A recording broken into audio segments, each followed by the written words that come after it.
Assalamualaikum warahmatullahi wabarakatuh. Kami dari kelompok 1 yang ingin membahas materi tentang konsep dasar penanggulangan krisis kesehatan pada bencana. Sebelumnya, perkenalkan, nama saya Arzeta Adiawinata.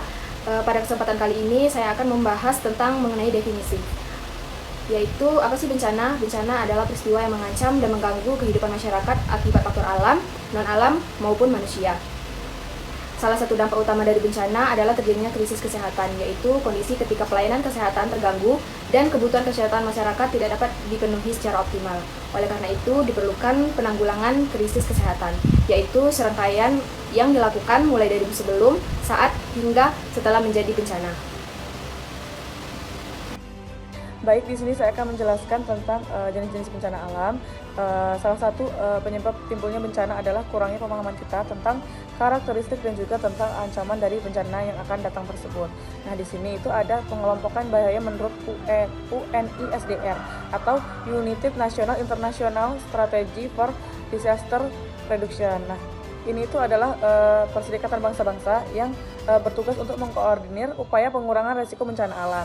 Nah, di sini ada beberapa bencana alam.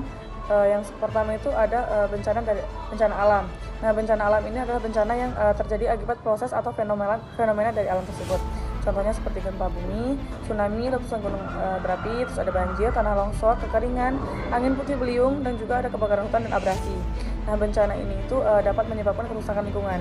Terus juga bisa menyebabkan korban jiwa serta kerugian ekonomi. Nah, oleh karena itu diperlukan upaya untuk mitigasi atau kesiapsiagaan kita untuk mengurangi dampaknya. Terus di sini juga ada bencana non alam. Nah, bencana non alam ini bencana yang terjadi di luar dari fenomena alam tadi. Itu bisa dari bisa dari dampak kita membuang sampah, sebenarnya bisa banjir, terus dari kita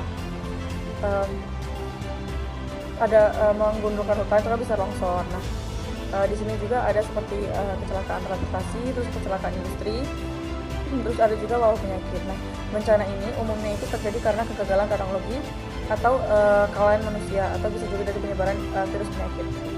Jadi sehingga memerlukan pengenalan kesehatan dan juga koordinasi lintas sektor. Nah, yang ketiga itu ada bencana sosial. Untuk bencana sosial itu adalah bencana yang disebabkan oleh konflik atau tindakan manusia, seperti kerusuhan, konflik antar kelompok. Itu contohnya seperti mungkin seperti perang dari Gaza dan Israel, itu termasuk konflik. Terus ada aksi terorisme, seperti banyak contohnya kemarin, kayak pengeboman gereja, itu termasuk contoh. Terus juga ada sabotase.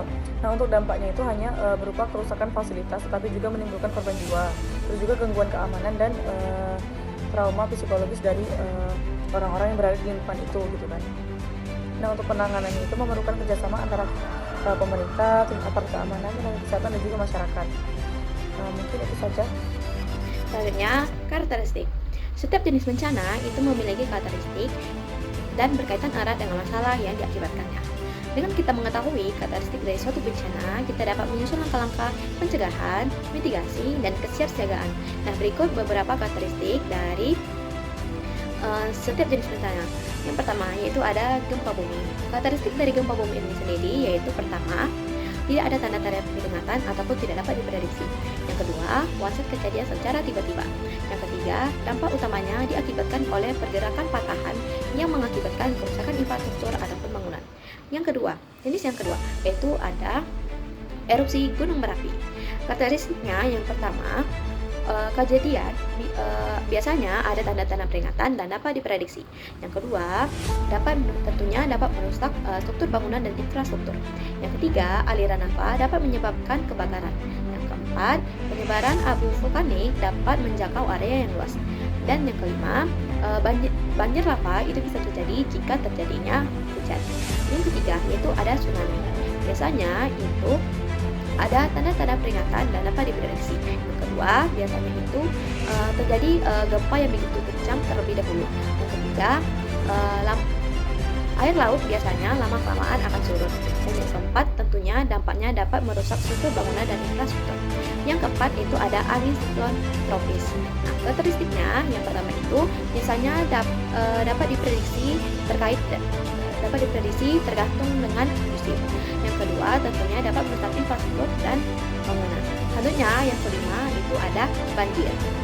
Luasnya kejadian itu bisa terjadi cepat, lambat, ataupun secara tiba-tiba atau bercimandang.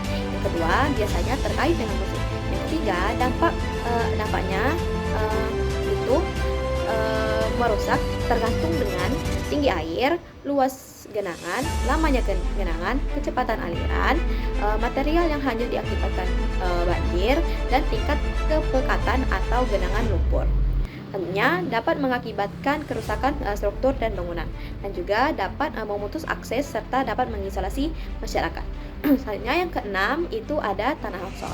Yang pertama, onset kejadian itu berlangsung cepat atau tanpa peringatan. Yang kedua, tentunya dapat merusak infrastruktur dan bangunan, dan juga dapat menyebabkan putusnya akses dan menyebabkan masyarakat bisa terisolasi. Selanjutnya, Jessica akan menjelaskan siklus bencana.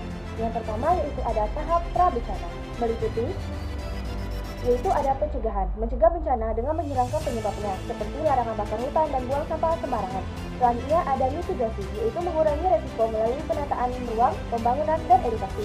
Yang selanjutnya ada kesiapsiagaan, yaitu persiapan menghadapi bencana melalui perencanaan dan perorganisasian. Kemudian ada peringatan dini, yaitu informasi cepat, jelas, dan resmi tentang potensi bencana. Yang kedua yaitu ada tahap saat terjadinya bencana. Yang pertama ada tanggapan darurat, kegiatan segera untuk menangani dampak bencana. Contohnya seperti yang pertama ada pengkajian lokasi, kerusakan dan sumber daya. Yang kedua ada penentuan status darurat. Yang ketiga ada penyelamatan dan evakuasi korban. Yang keempat ada pemenuhan kebutuhan dasar. Yang kelima ada perlindungan kelompok rentan. Dan yang keenam ada pemulihan sarana dan prasarana vital. Kemudian selanjutnya ada bantuan darurat, yaitu memberi bantuan kebutuhan dasar seperti pangan, sandang, tempat tinggal, air bersih, sanitasi, dan pelayanan kesehatan. Yang terakhir yaitu yang ketiga, tahap pasca terjadinya bencana, meliputi yaitu pertama ada pemulihan, mengembalikan kondisi masyarakat dan fasilitas, kemudian ada rehabilitasi, perbaikan pelayanan publik agar berjalan normal kembali. Selanjutnya ada rekonstruksi, yaitu pembangunan kembali secara permanen, fisik dan sosial ekonomi. Terima kasih.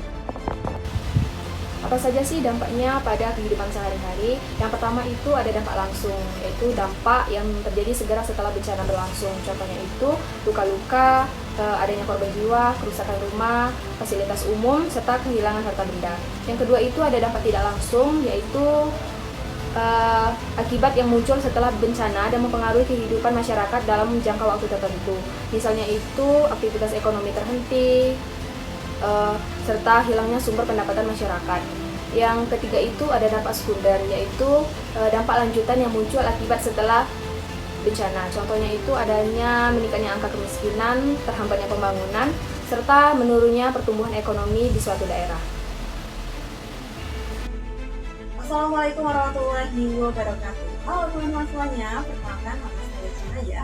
Di sini kita akan membahas sistem penanganan bencana terpadu, yang dimana sistem penanganan bencana terpadu adalah pendekatan menyeluruh dalam pengelola bencana dengan melibatkan semua pihak dan seluruh tahapan penanggulangan bencana, mulai dari pencegahan, mitigasi, kesiapsiagaan, tanggap darurat hingga pemulihan. Dan di mana di sini sistem penanganan bencana terpadu ini mempunyai ciri-ciri, di mana salah satunya melibatkan banyak sektor, baik tenaga kesehatan, relawan, masyarakat, dan media, serta dunia usaha, dan mengutamakan koordinasi dan komunikasi yang baik, dilaksanakan secara berkesinambungan, tidak hanya saat bencana terjadi, serta setiap pihak memiliki tugas dan tanggung jawab yang jelas. Tujuannya di mana di sini bertujuan untuk mengurangi resiko dan dampak dari bencana dan menyelamatkan korban secara cepat dan tepat. Oke, di sini mempunyai fase. Ada 3 fase. Yang pertama adalah fase pra rumah sakit. Nah, di sini ada 3 zona. Yang pertama adalah zona merah, zona kuning, zona hijau. Yang keempat, komunikasi terpadu. Zona merah adalah di mana dia itu berada di area pusat bencana. Di mana di sini tim khusus yang menembus titik bencana untuk melakukan triase dengan target menyelamatkan korban sebanyak-banyaknya. Yang kedua adalah zona kuning. Zona kuning area transisi yang masih berpotensi rawan, namun tidak berbahaya yang zona merah. Yang selanjutnya adalah zona hijau, di mana di sini adalah daerah aman atau titik kumpul, di mana tempat dilakukan triase lanjutan, pertolongan, dan penerapan sistem evakuasi terpadu. Yang keempat adalah komunikasi terpadu. Yang kedua adalah fase rumah sakit, di mana di fase rumah sakit ini pembagian ruang dan implementasi kode kedaruratan berdasarkan jenis kejadian. Ada 3, yang pertama adalah kode red, kebakaran, yang kedua kode blue, henti jantung, dan kode pink adalah kehilangan atau penculikan atau kehilangan bayi. Yang selanjutnya, yang terakhir adalah fase antar rumah sakit, di mana fase antar rumah sakit ini adalah sistem rujukan berdasarkan tingkat kemampuan tipe rumah sakit yang dimiliki, koordinasi pengelolaan informasi pasien serta penentuan pelayanan kesehatan yang dibutuhkan korban. Oke, mungkin cukup materi yang akan kami sampaikan. Lebih dan kurang kami mohon maaf. Kami akhiri. Wassalamualaikum warahmatullahi wabarakatuh. Barangkali di sana ada jawabnya, mengapa di tanahku terjadi bencana. Mungkin Tuhan mulai bosan melihat tingkah kita yang selalu salah dan bangga dengan dosa-dosa, atau alam mulai enggan bersahabat dengan kita. Coba kita bertanya pada rumput yang bergoyang.